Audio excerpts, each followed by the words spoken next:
Hello and welcome to everyone who is tuning in, both in our community here locally in Washington and around the world. My name is Andrew Meyer and I'm a policy analyst here at the Rachel Corrie Foundation for Peace and Justice. We want to welcome you to this really incredibly timely and important discussion tonight, which features Dr. Ramzy and Zarefah Baroud. I'm coming to you from our office here at the Rachel Corrie Foundation in Olympia, Washington. This is an office in a city that sits and is built upon both Squaxin and Nisqually land, which I think is a particularly important recognition to issue, especially given the content of tonight's discussion. This presentation will be entitled, "These Chains Will Be Broken." The talk is set to discuss how the Gaza Strip has been made into basically an Israeli combat zone with the decided aim of crushing Palestinian resistance. We know that Israeli weapons, most of which are supplied through Washington, have for at least 14 years really turned Gaza into the world's largest open-air prison.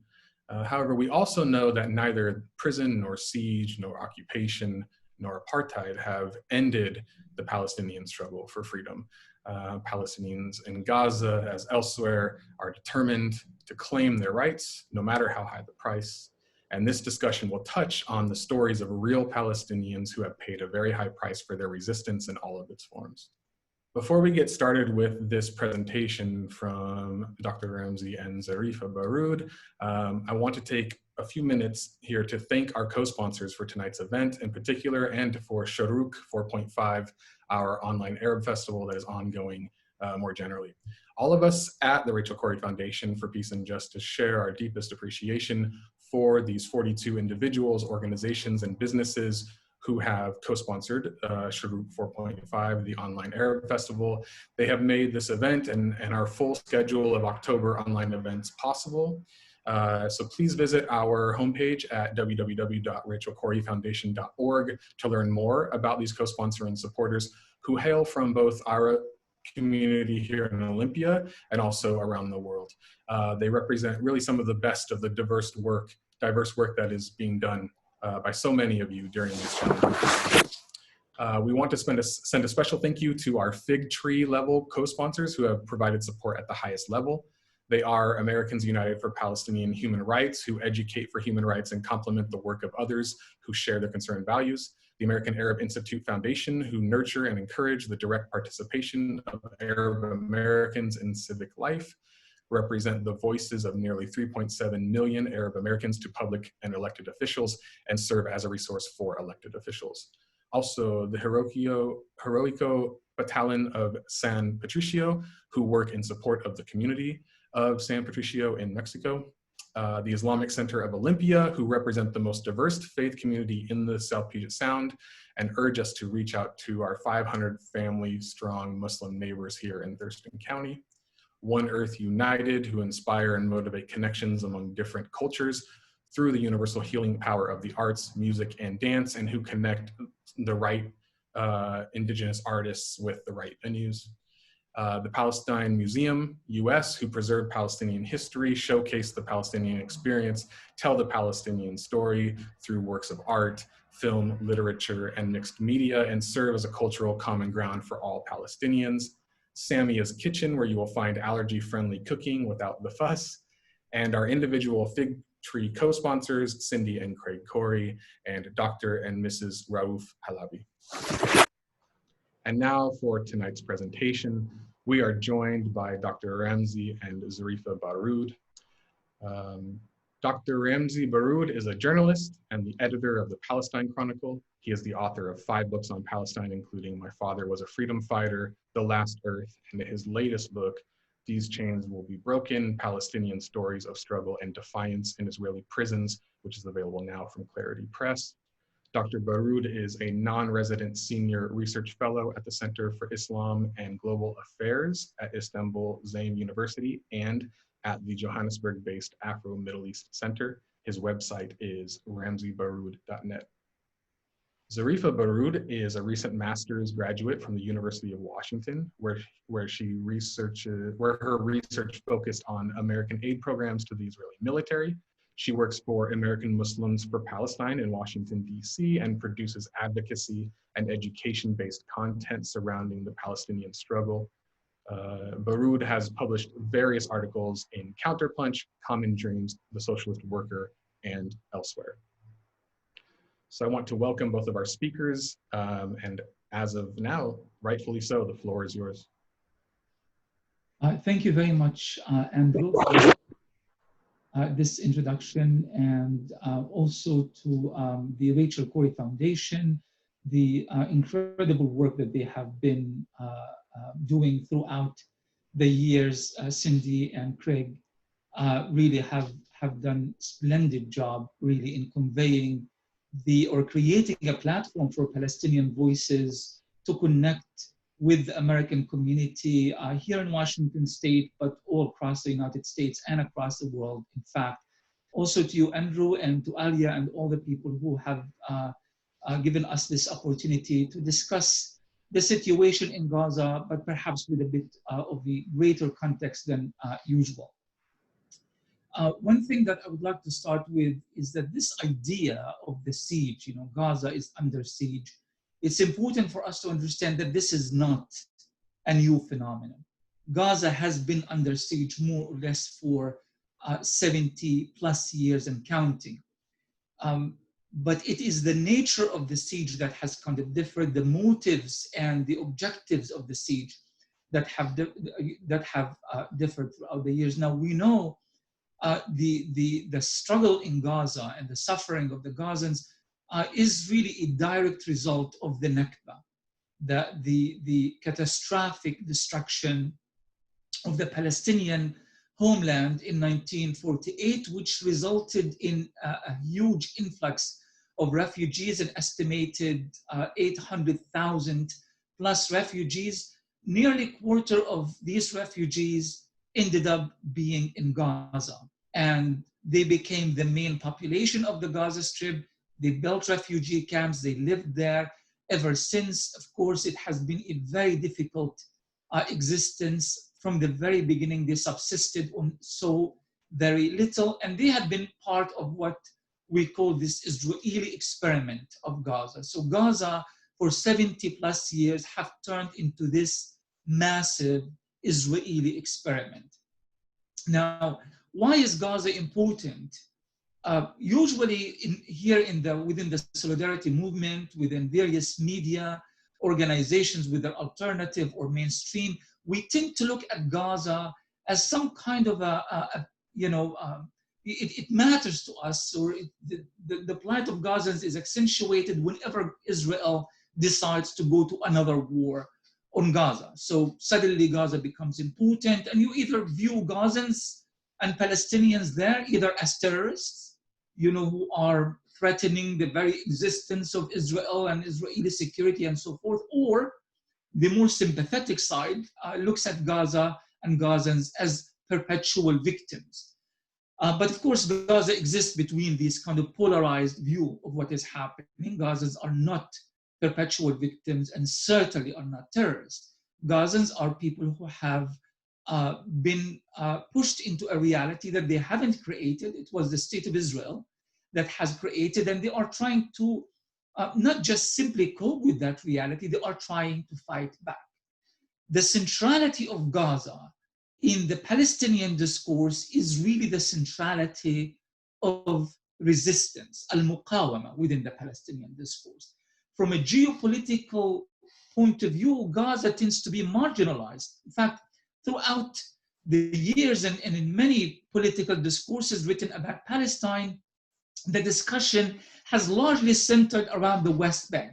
When we thought of the occupied territories, we always thought the West Bank, because that's where the territories are, that's where the massive settlement project, this is what Israel, according to the Zionist biblical interpretation of history, referred to as Yehudiya and Samara, as opposed to Gaza that kind of is marginal to everybody's discourse. Suddenly Gaza mattered in recent years. In 2006, when Hamas won the democratic elections that was held in Palestine in that year, And then Israel decided to teach Gazans a lesson for hosting Hamas and so forth and so on. And that's when the story of the siege, the modern siege, started. What I contend with in all of my work and writing, that this is not true. Gaza is very important, and it's not marginal, because it is the history of al-Muqawama, the history of resistance, really started in that place from the very, very beginning. If you look back at Gaza in the late 1940s and early 1950s, almost immediately after the inception of Israel, on the ruins of Palestinian homes and villages, the Palestinians in Gaza have organized around what they called at the time the Fidaiyin, which means the freedom fighters. And the freedom fighters were essentially peasants who were driven out of their homes and villages that were set ablaze, destroyed, and they were ethnically cleansed from these areas. And as a result, they immediately organized. The Islamic movement was not, created at that time. Hamas is a new phenomenon. So the Israeli claim that Gaza is, a host of terrorists and Hamas and all this is a new phenomenon. Gaza's resistance and the Israeli siege on Gaza goes back 70 years ago. The socialist movement did not exist, certainly not in the current form, as organized and mobilized groups of people. So that excuse, that Israeli pretense, also is not valid. Yet somehow, throughout every segment of history, Gaza has insisted that Palestinians are resisting not because they have a legitimate claim in Palestine, not because they lost their homes and villages in Palestine. They have resisted because Palestinians have this terroristic tendency. They are just bad people. And they wouldn't leave us alone. They wouldn't leave Israel in peace. Of course, the historical context of Gaza is constantly missing. And I hate to do some self-promotion here, but my book, My Father Was a Freedom Fighter, Gaza's Untold Story, kind of really touches on that history of Gaza from the very beginning, the formation of the Fidaiyin movement, all the way until the elections and Hamas and so forth and so on, to put it within a larger context. So that in mind, Israel has realized that its relationship to Gaza is different than its relationship to the West Bank. In the West Bank, it's really about ethnic cleansing. It's about removing Palestinians from their land and continuing the ethnic cleansing project that started with the Nakba in 1948. That has never really stopped. What Ilan Pape refers to as incremental genocide in the West Bank, we are continuing to witness that incremental genocide. In Gaza, it was not an incremental genocide, it was genocide. And Zarefah is going to be talking a little bit more about the cost of that Israeli genocide and the cost of the Israeli war on Gaza over the years. But the idea here behind all of this is that Israel wanted to send a clear message to the Palestinians that if you resist, this is your fate. If you fight back, it's nothing but siege and death and destruction. The vast majority of Palestinians in Gaza, who are youth, never seen the world outside of Gaza. Now, I think many people kind of have a hard time kind of visualizing what Gaza's geography is like. It is completely locked in by the Israelis on one hand, and the Egyptians on the other, and of course the Israeli Navy. Those of us who've been to Gaza recently know how the Israeli Navy is constantly dotting the horizon of Gaza through the sea. So the vast majority of Gazans have actually never seen the world outside of Gaza. So this is what really Israel aims to do. Now, the Israelis realized, well, since this is the reality we have to deal with, and Gaza's resistance is not going to go away. I mean, generation after generations, Gazans continue to fight. And this is, if there is one single stable in the Israeli-Palestinian conflict or so-called conflict, is the fact that the Israeli occupation is relentless and the Palestinian resistance is non-stop. So they tried to kind of turn this to their benefit. And then they began experimenting. One form of experimentation happened immediately after the Israeli siege in 2006 and 2007, a siege that is protracted and has never ended, and that is experimenting with the diet of Gazans. how do we, and there's an exact quote here by Dov Weisglass, who was a very good friend of late Israeli leader Ariel Sharon, served under the premiership of former Israeli Prime Minister Ehud Olmert, who said that the idea here is to put the Palestinians on a diet, but not to let them die of hunger. Now, when Weisglass said that, it really seemed to be an outrageous statement that is really not backed up by real action on the ground. It's just his way of saying the siege is going to carry on, and we will not let Gazans go free.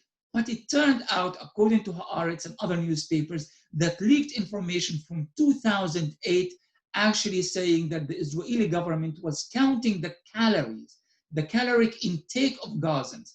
How much aid will they allow to Gaza so that they wouldn't die, but at the same time, they would not live a healthy and a normal life. So that is one form of Israeli experimentation on Gaza to subdue the resistance and to break the spirit of the people. Now, there is, of course, another form of experimentation here, and that is that of weapons, using and experimenting weapons on Gazans who are confined within 365 square kilometer. I think that approximately 180 square miles, and to see what can they actually do to promote their weapons and then sell these weapons to many countries around the world. And Zarefah is going to be elaborating on this particular point right now.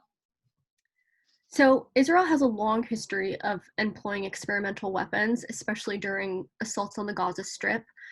These experimental weapons range from highly evolved drone technology to highly evolved firearms. For example, there's a gun that they're developing that can shoot around corners.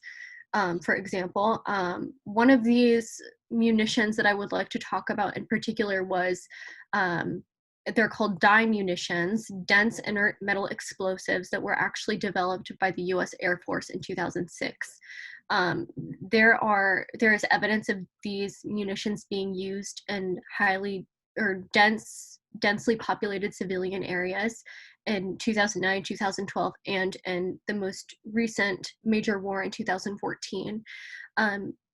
This is a bit graphic, but I think that it's important to recognize what these munitions are meant to do.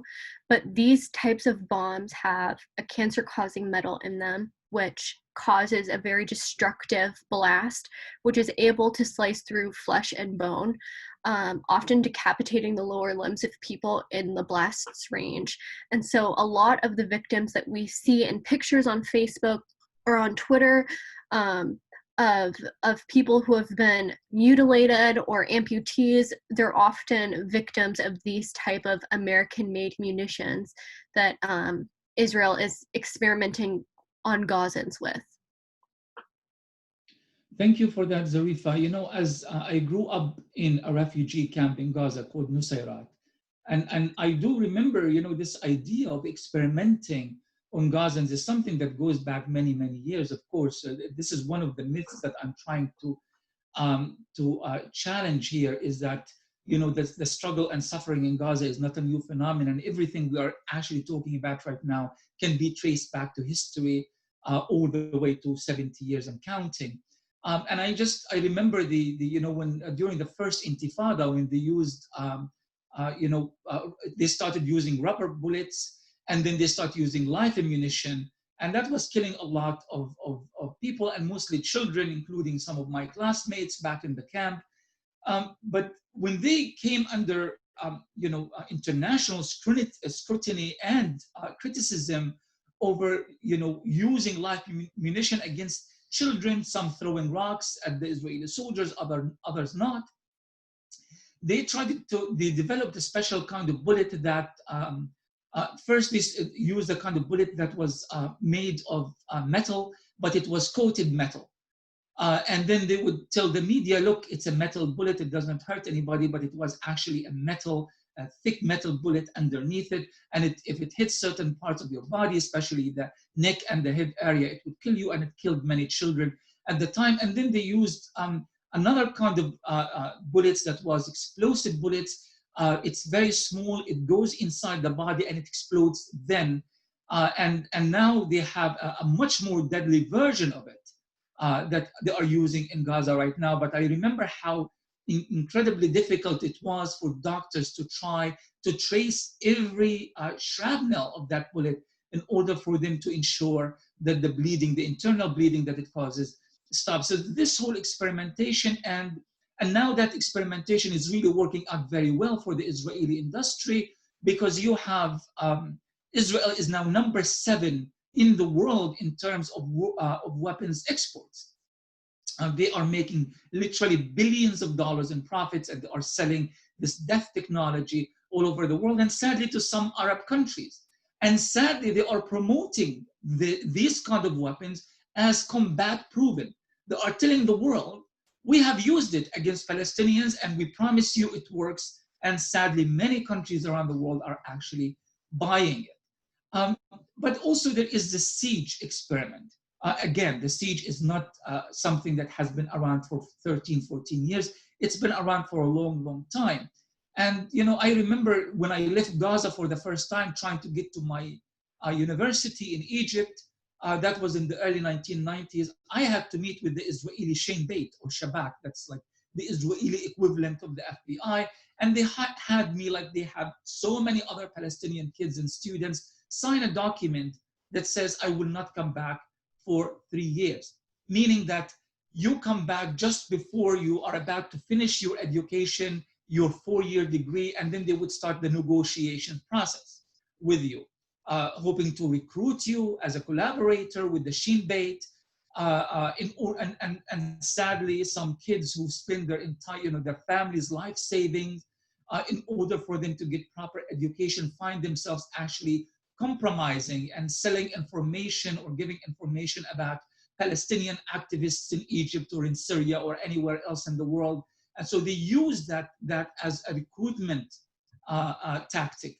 So this idea that we are trapped and we can only leave if we compromise, and we can only come back if we give information or divulge information, it is something that Israel have used for a long time. And now they are using it, they are bargaining, they are literally bargaining with cancer patients and other Palestinians who are very ill, and they need to cross to the West Bank, to Al-Maqasid Hospital in Jerusalem, and then they bargain with them and their families that in order for you to cross the Israeli checkpoint, you have to divulge information on the resistance, on your cousins, on your family, on your neighbors, and so forth and so on. So as a result, you have one generation after the other growing up in Gaza with that siege mentality, that sense of entrapment. Israel has indeed succeeded in creating that sense that we are trapped and we cannot leave. I remember the first time when I actually left Gaza, and during that time, they used to have a military curfew on Gaza that started at around 7 p.m. every night for about 7 years during the first Intifada. And I was so indoctrinated with the idea that I have to be home before 7 p.m. to the point that I caught myself in the middle of Cairo. And it was 5 to 7, and I did not realize that I was in a free environment where I didn't need to hide. But my brain did not process it this way. I looked at the time and it was 5 to 7, and like a madman, I began running in Cairo, trying to get to my hotel before 7 o'clock. And I just stopped myself right in the middle of the street thinking, but wait a minute, this is not Gaza. I don't need to be hiding anymore. But that's, again, that's the identity, that's the idea behind the siege mentality, which is sadly indoctrinated, or we are indoctrinated with at this point because of this protracted siege that Israel has imposed. But one other thing we would like to talk about before we talk about the feeling, the imprisonment of Gaza and by extension of Palestinian prisoners, we want to talk about the Israel security industry worldwide, how Israel uses the struggle and suffering and pain that it imposes on Gaza to promote itself and to sell its weapons and training of various police forces in the US and elsewhere in the world. And Zarefah will be looking at that. It's really interesting that you you mentioned the explosive bullets that are used in Gaza, because those same bullets are now being used by police forces all over the US, including the Seattle Police Force. That's also like an interesting connection when it comes to Israel's promotion of their security industry all over the world. Not only are they the largest arms dealer in the Middle East with massive customers in Sri Lanka, Myanmar, Serbia, South Sudan, Rwanda.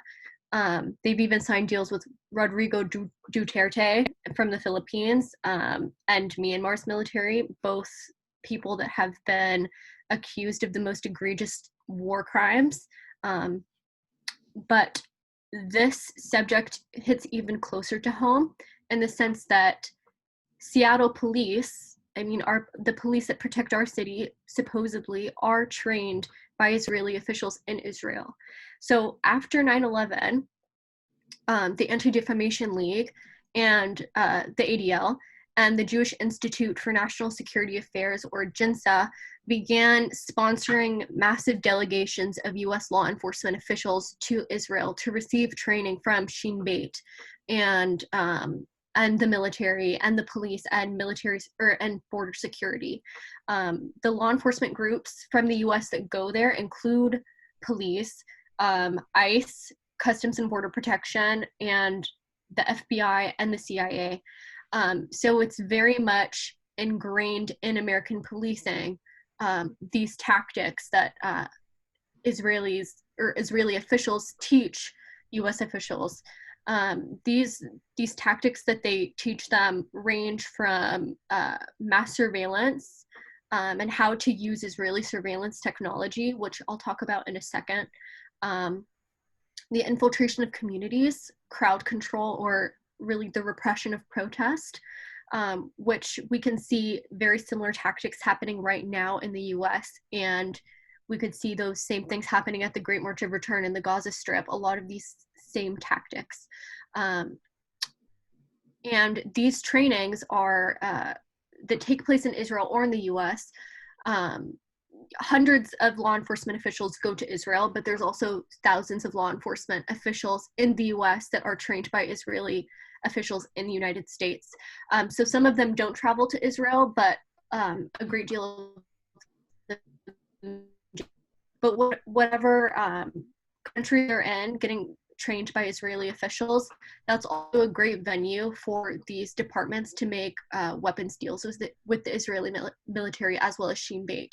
And so, for example, in New York, a lot of the surveillance systems in the city are the same being used in Gaza, for example. Right. Thank you for that, Zarefah. And of course, we try the best we can, to not to delve too much into numbers, because we don't want to dehumanize Palestinians in Gaza. And we want the world to realize that Gazans are not just victims who need to be counted and stats to be displayed in monitors and TV screens. They are, an incredible nation of very strong people who love life, and then, they would do everything in their power to really just display resilience and so forth. When I went to Gaza a few years ago, and even though I was born and raised in Gaza, I kind of processed this information that Gaza is just this place for people to, they're just dying and they are just, looking for saviors. And when I went there, I was absolutely astonished to see how strong and determined they are and how they kind of take every opportunity to just celebrate life and celebrate their communities and their families and their children and so forth and so on. And I think the best example for that is like almost immediately when truce is called after the end of every Israeli war, you kind of see Palestinians back in the markets, in the streets, going back to their schools, cleaning the dust of war. When mosques are destroyed, they gather around the ruins of their mosques and they pray. And where you see that the churches open their doors for the Muslims and the Muslims open their doors for the Christians, and you kind of see this very rife and active and exciting community that despite of everything insists on their humanity.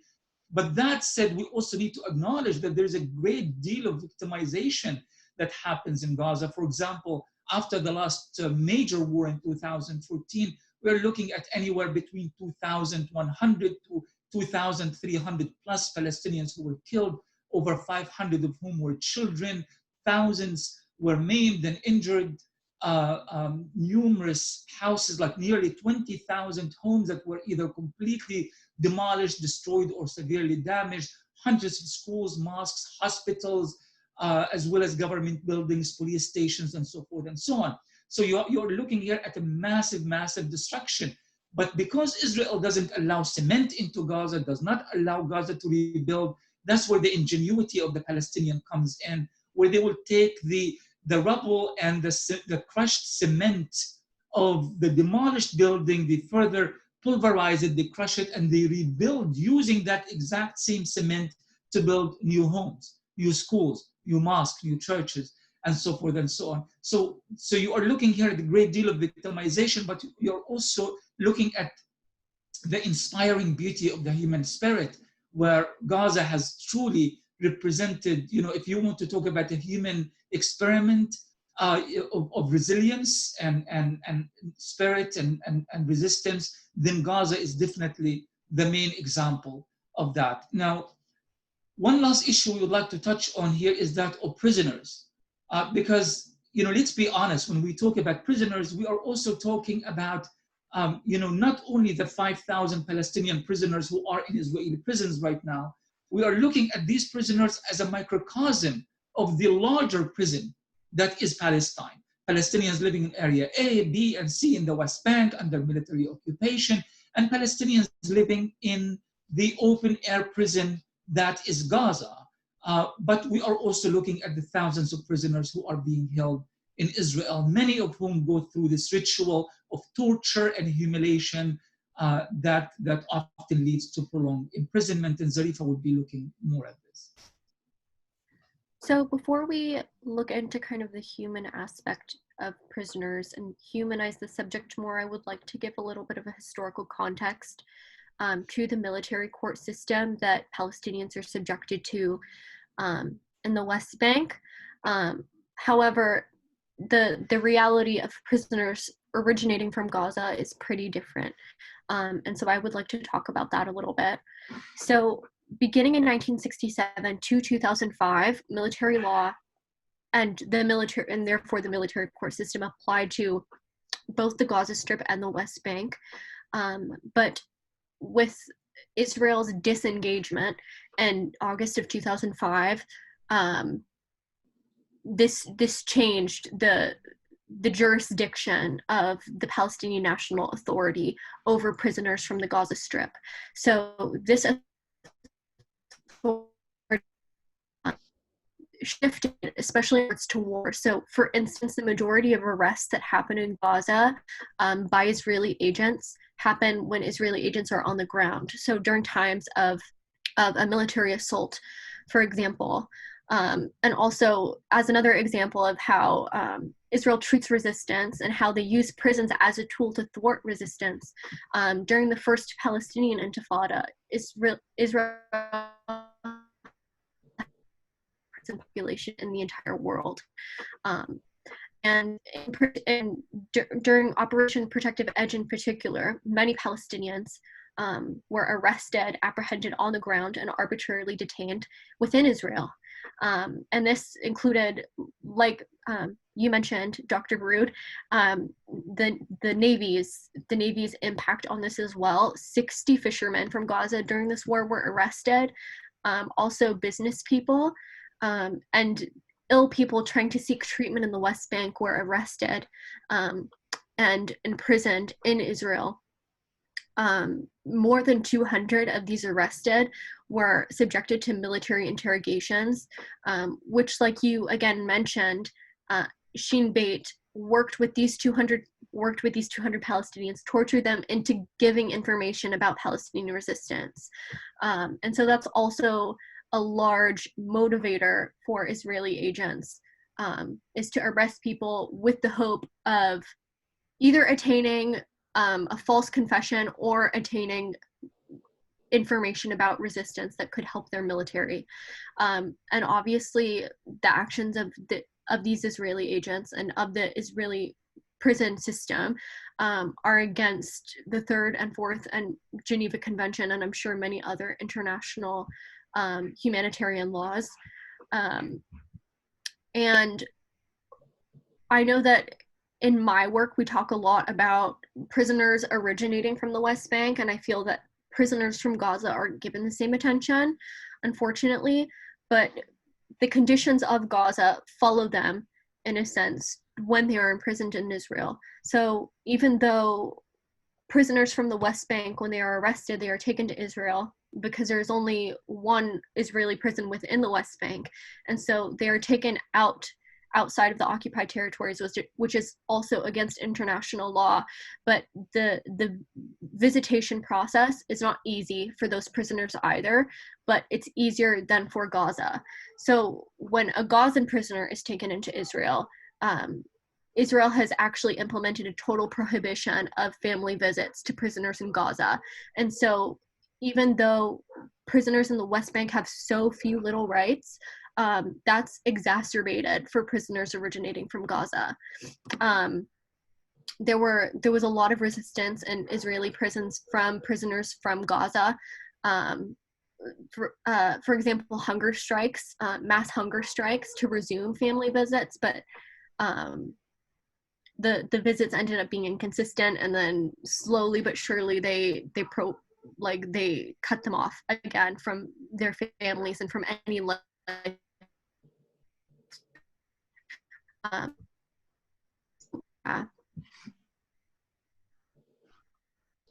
Thank you for that, Zarefah. You know, we agreed that we are going to be reading two short excerpts from the book. These chains will be broken. That we are really hoping that people will be purchasing, obtaining, and sharing this book, because what we tried to do here is that we wanted the world to know the story of prisoners, again, as a microcosm of what's happening in Palestine, but also the prisoners themselves from their own point of view, as opposed to them having their story being told by others. And particularly because we did not want them to, like what Maher Akhras is going through right now. I think he's on the 85th or 86th day of continuous hunger strike. You know, Palestinian prisoners don't need to risk their life every time for the world to notice their existence. So we wanted to convey their story to the rest of the world so that people can take notice and understand the centrality of these prisoners to the Palestinian resistance and to the Palestinian discourse as well. I will be reading a short excerpt from a chapter called Ghadir, and it is the testimony of a Palestinian Gazan prisoner, freed prisoner now, Muhammad al-Dirawi.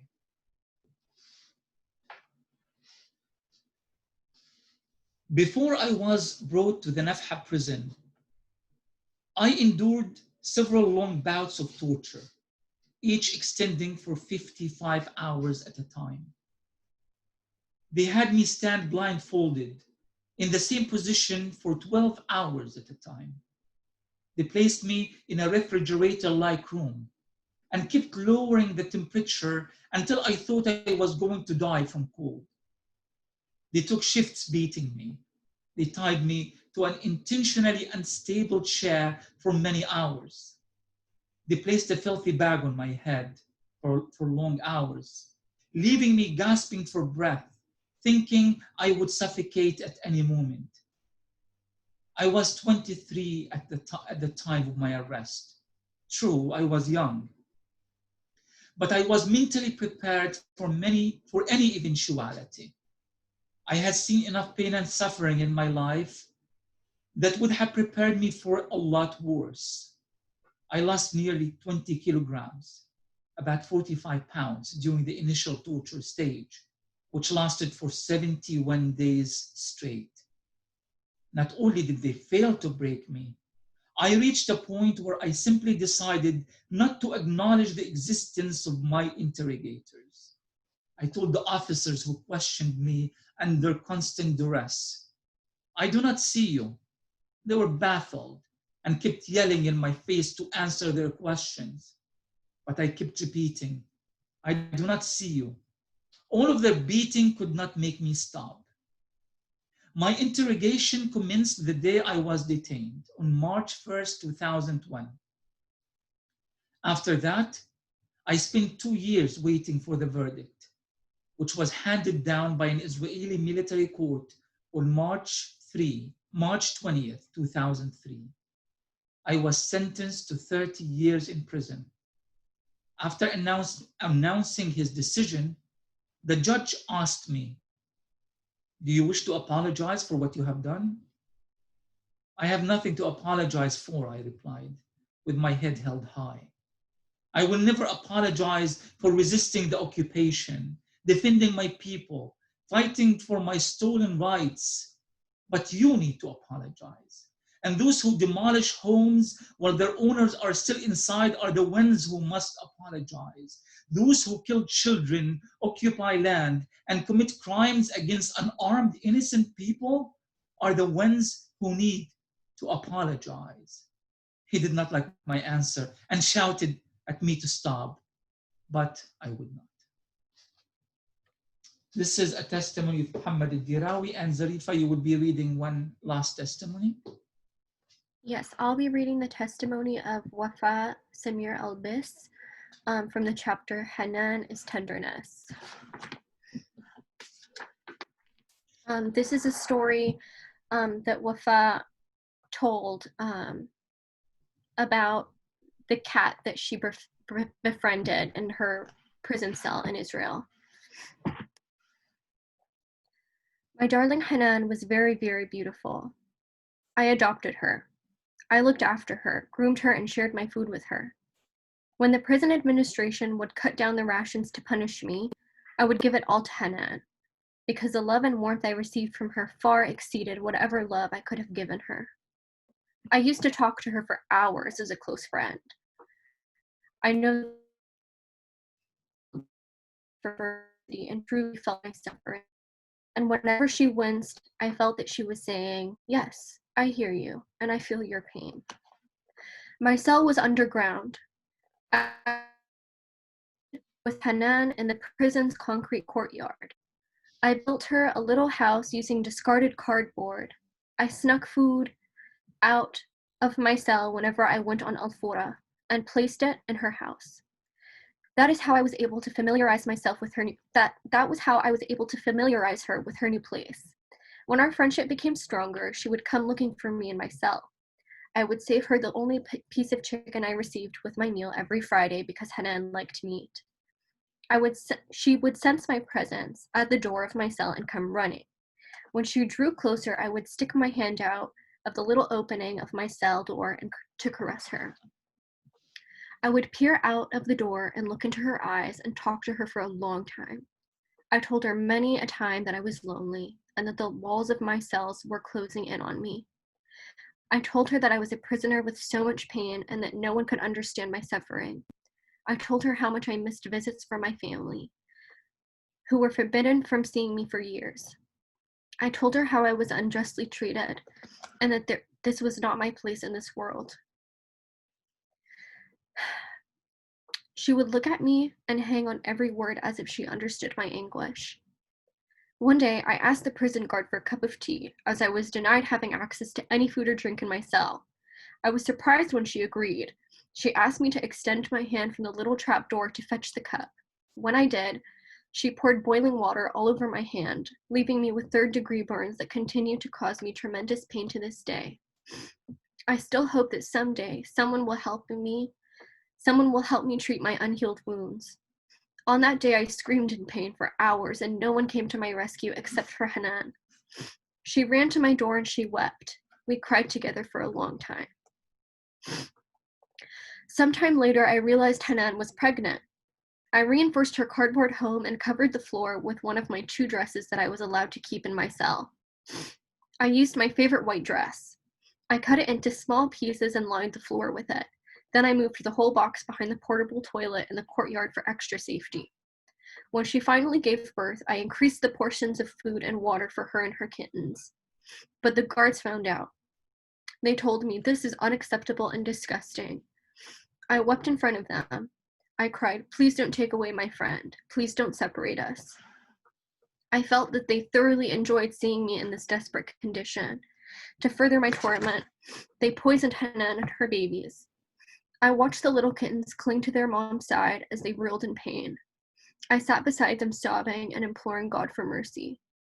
The guard laughed and stomped on them as they screamed in agony.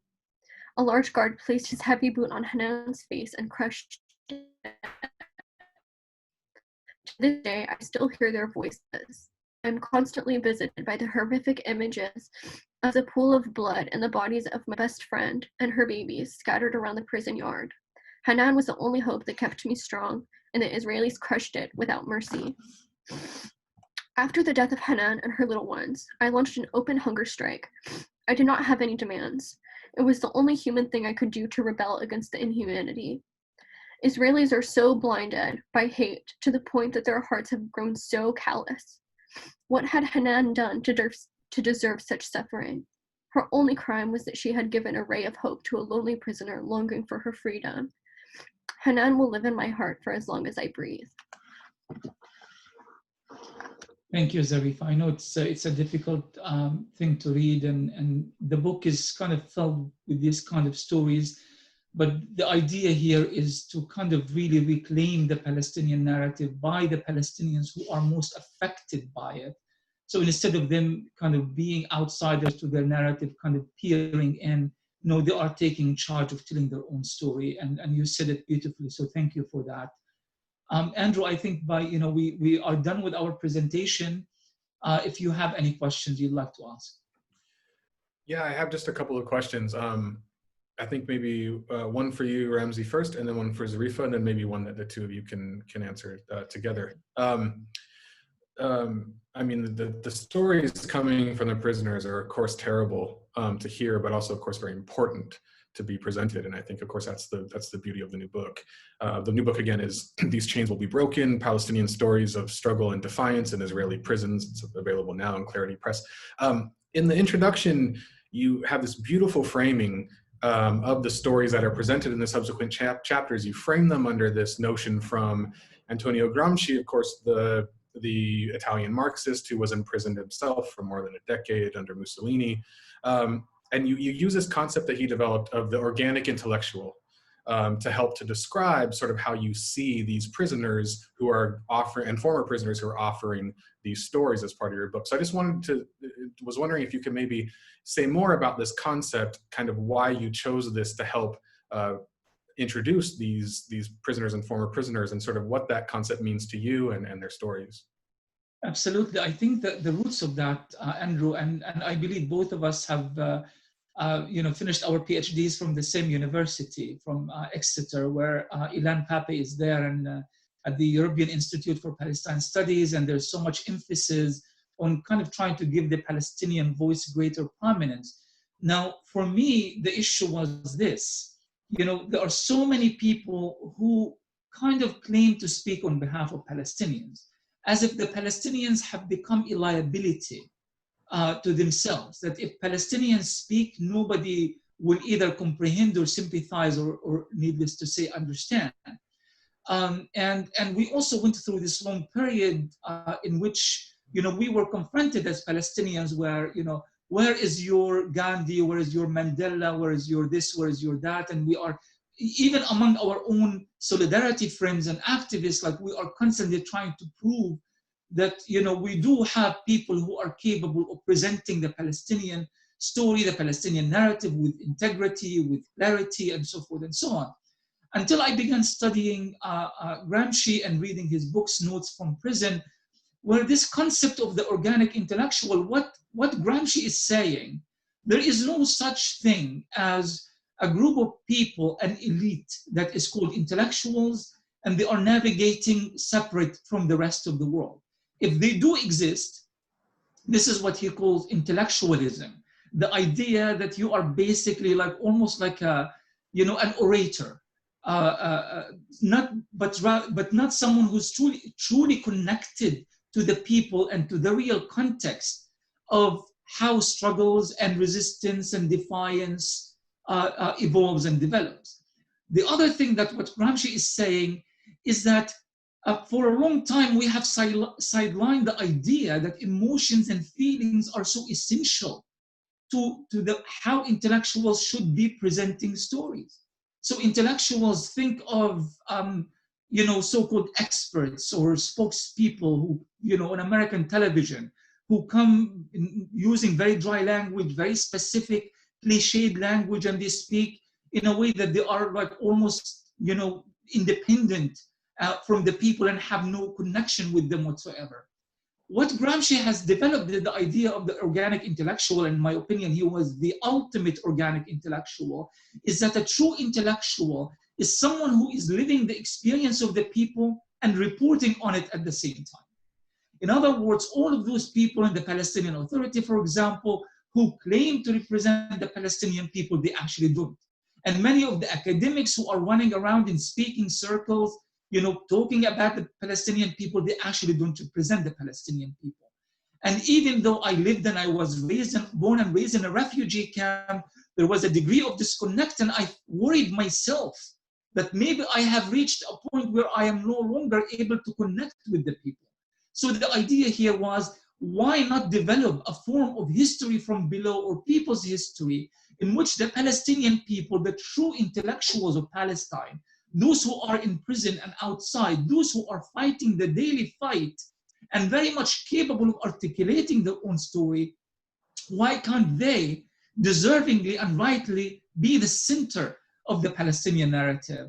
And really the strongest and most beautiful and articulate voice of all of those Palestinians are the prisoners, who in their steadfastness, in their defiance, in their everyday struggle, they represent they are the true representation of Palestine's organic intellectuals. And this is why I chose that particular entrance to the subject of the Palestinian prisoners and their viewpoint. Absolutely. Thank you for expounding on that. And of course, I, again, encourage folks who are watching this to make sure that you that you find the book, that you buy the book, so you can read these stories that Dr. Baroud is talking about. So incredibly important. We'll return to, in my final question, that for both of you, we can return to this question about narrative and that sort of thing. But Zarefah, I wanted to ask you, we're 2 weeks away from presidential elections.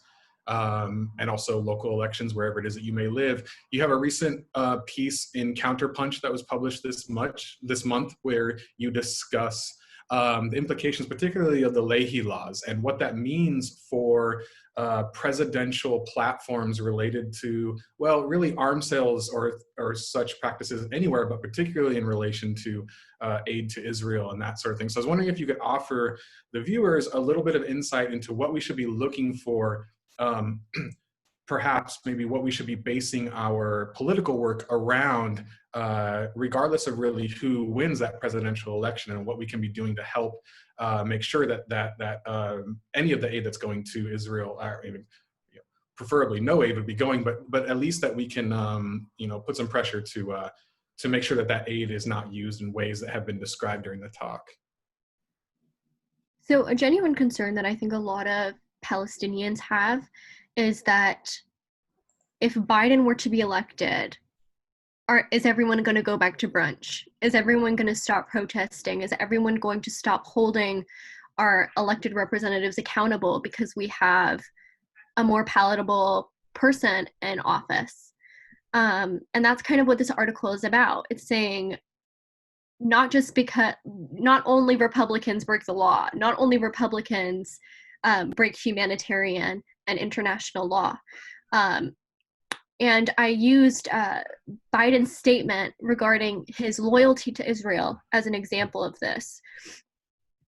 So Biden's famously stated, as well as many other progressive presidents in the past have stated, that their loyalty to Israel is unconditional. And he went further in saying, our aid is also unconditional. Military aid is also unconditional. That in itself is against the law. There's a law that was developed in the late 90s by Senator Patrick Leahy, who wrote this law saying that anyone receiving, any foreign security force receiving foreign military financing from the US must, if they're suspected of committing gross human rights violations, they can no longer receive aid from the United States. And basically what I focused my master's on was making an argument saying Israel has broken every segment of this definition of a gross human rights violation. The definition is cruel, inhumane, or degrading treatment or punishment, prolonged detention without charges and trial, causing the disappearance of persons by the abduction and clandestine detention of those persons, and other flagrant denial to the right to life, liberty, or the security of person. Israel is found guilty for breaking these laws. This statement of saying it's unconditional, even if you do break these, even if you do commit a gross human rights violation, we're going to continue to aid you, that in itself is illegal. And so I think that something that we should all keep in mind when voting is that voting is not the end. You need to continue organizing, you need to continue lobbying, and you need to continue educating yourself about these topics. Also, don't hold the Democrats to such high standards because they're just going to trick you, honestly. So I think that you need to stay critical when dealing with anyone. I mean, I'm a massive fan of Angela Davis. I respect her so much. However, her statements about Kamala Harris, I was still a little bit not sold on. So I think that even if you hold someone to such a high degree, like, you still need to hold that person accountable. You still need to be critical about that person's actions and that person's work. And so I think that that is definitely something that we need to keep in mind for this upcoming election. I mean, it's a great lesson. We only have so much time to formulate ideas about what our response will be, no matter who is elected. So thank you for offering that.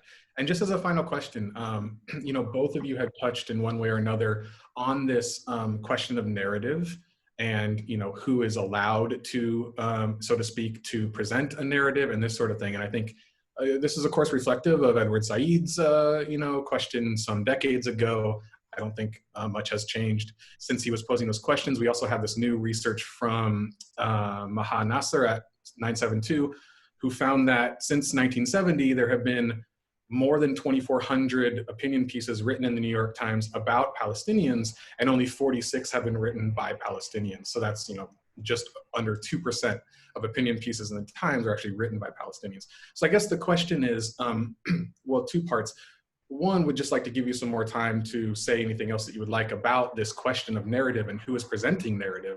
But also, you know, for those of us who are engaged with this work around the question of Palestine, what steps can we take to make sure that that gap is filled, that Palestinians are, you know, in some ways, you know, allowed a position in which they can speak for themselves? Absolutely. You know, we have been fighting for permission to narrate, Andrew, for such a long time, as Edward Said has once articulated. I feel that the Oslo peace process, you know, we always talk about the ills of Oslo and the failures of Oslo and the failure of the two-state vision, if you will, and so forth. But we rarely talk about how Oslo took away the voice of the Palestinians and kind of divided our understanding of Palestine and Palestinians into these two competing camps, the moderates, and these are the ones who are willing to play the American game using the American lingos, the peace process, two-state solution, the negotiations table, the peace, land for peace formula, and so forth. And these are the Palestinians who are going to be rewarded, and these are the Palestinians who are going to be elevated. And on the other hand, you have the terrorists, the extremists, the terrorist sympathizers, and those are the ones to be shunned and fought in every possible corner. So sadly, you kind of have the discourse on Palestine kind of merging into two different directions. One is completely marginalized and neglected because, you know, that's the language of the bad guys, and the good guys who are touring the world, speaking according to very specific talking points. They can't deviate from it. The moment they deviate from it, it's the moment that they are being held accountable financially, politically, diplomatically, and otherwise.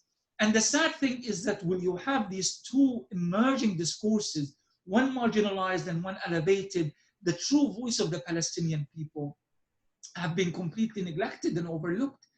I can tell you numerous experiences of things that happened to me years ago. For example, I was told by a group of pro-Palestinian solidarity activists saying that they would like me to come and speak, but I need to clarify my viewpoint regarding these particular issues, like some kind of an obstacle course in order for you to be accepted to speak to an audience, whether in Scotland or Canada or whatever. You have to adhere to certain things that they expect from you.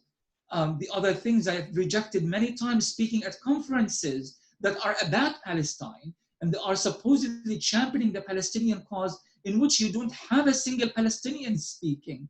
And if you have a Palestinian, is what I call the token Palestinian. So, and of course, the idea that, let's let a progressive, maybe a progressive anti-Zionist Jewish person, scholar, speak on our behalf, and you Palestinians just stay with the audience, and clap and all of that, but you are not on the platform. You are not to take the center stage. Now, this became very problematic in the long run, because you discover that we don't exist within our own discourse. A lot of people truly do not comprehend the Palestinian viewpoint. They don't know very little about our scholars, our symbols, our history, our cities, our geography, our artists, our poets, our revolutionists, our feminists, and our prisoners, and so forth and so on, because we have been told this is irrelevant. What's really relevant is what sells in the West and what accommodates the sensibility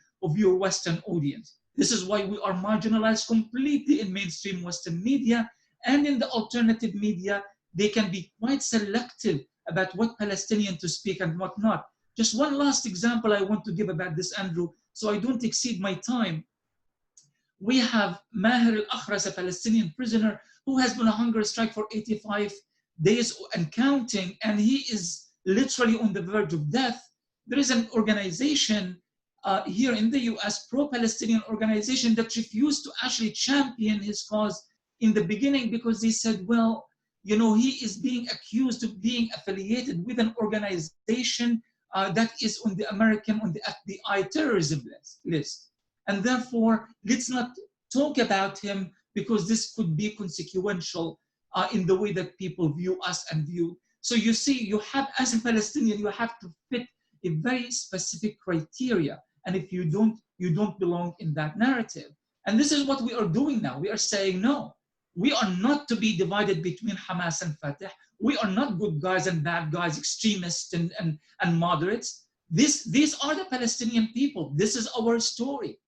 And if your information and your knowledge and your solidarity is not created and shaped and carved around these stories and around these people and around their discourse, then you are fighting for their own cause. This is our cause, and these are the people who deserve to champion their own cause, and anything else doesn't belong in it.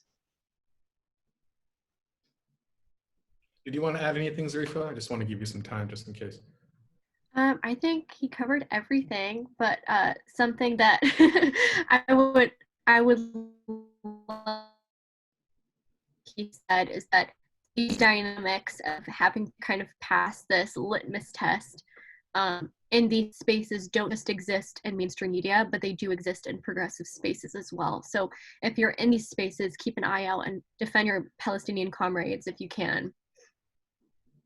Absolutely. Well, for those watching, you can certainly add, excuse me, both Dr. Ramzy and Zarefah Baroud to your list of resources that can offer some more Palestinian perspective. Zarefah, I'm sure, will continue to publish widely on issues that she has in the recent past. And again, Dr. Ramzy Baroud's new book is These Chains Will Be Broken, Palestinian Stories of Struggle and Defiance in Israeli Prisons, available now on Clarity Press. Thank you to both of you for such a great presentation and a discussion. We really appreciate you joining us for the event, and I'm sure that we will see you again in the future for more. So thank you. Thank you very much, Andrew, and the Rachel Corrie Foundation, and Zarefah, Alia, and everyone else who created this platform for us. Keep up the good work. Thank you. And for those who are watching, we continue to have events as part of our Shuruk 4.5 online Arab Festival, which continues throughout the month of October. Make sure to check out our website at rachelcoreyfoundation.org to see a full list of the events that are coming up. That's all for now. Thanks again for joining us. We'll see you again soon.